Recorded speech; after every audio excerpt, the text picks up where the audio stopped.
మహాభారతంలో కీలకమైనటువంటి పాత్ర భీష్ముడిది. అయితే దేవవ్రతుని భీష్ముడు అనే పేరు ఎలా వచ్చింది, తను చేసినటువంటి ప్రతిజ్ఞ ఏంటో తెలుసుకుందాం. సంతన మహారాజు సత్యవతిని వివాహం చేసుకోవాలనుకుంటాడు. కానీ ఆమె తండ్రి దాసరాజు తన కుమార్తెకు పుట్టినటువంటి సంతానం మాత్రమే సింహాసనంపై అధికారం ఉండాలి అని షరతును విధిస్తాడు. కానీ అప్పటికే దేవవ్రతునికి పట్టాభిషేకం అనేది జరిగిపోయింది. కానీ సంతన మహారాజు ఈ విషయం తెలుసుకొని బాధపడతాడు.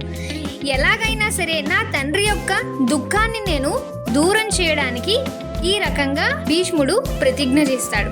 గంగా నది తీరంలో నేను గంగామాత పుత్రుడని, మా తల్లి గంగాదేవి పవిత్రతపై శపథం చేస్తున్నాను, మా పితృదేవతల ప్రేమ విశ్వాసంపై శపథం చేస్తున్నాను. హస్తినాపురాధీశుడిగా కాదు, ఒక సేవకునిగా ఇక నా జీవితం అంకితం చేస్తాను. కేవలం నీ పుత్రులు మాత్రమే సింహాసనాన్ని అధిష్ఠించేందుకు సహాయంగా సదా సర్వదా సురక్షితంగా చూసుకుంటాను. అందులకై నేను అవివాహితుడుగా ఉండగలను. ఎప్పటికీ నా వంశాభివృద్ధిని ప్రయత్నించను. ఆజన్మాంత బ్రహ్మచారిగా ఉంటానని నేను శపథం చేస్తున్నాను అని ఈ రకంగా భీష్ముడు ప్రతిజ్ఞ చేశాడు.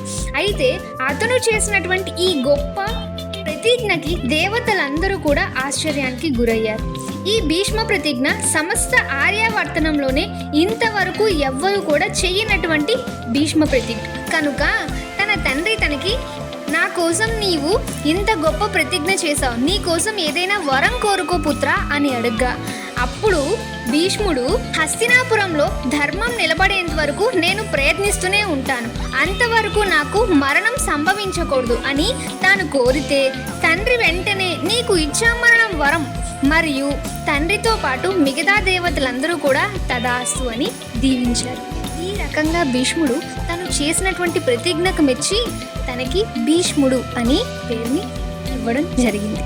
ఇది భీష్ముడు ఎవరి కోసం ప్రతిజ్ఞ చేశాడు అన్నది కమెంట్ బాక్స్లో కమెంట్ చేయండి. వీడియో నచ్చినట్లయితే లైక్ చేయండి, షేర్ చేయండి అండ్ సబ్స్క్రైబ్ కూడా చేసుకోండి. Thank you.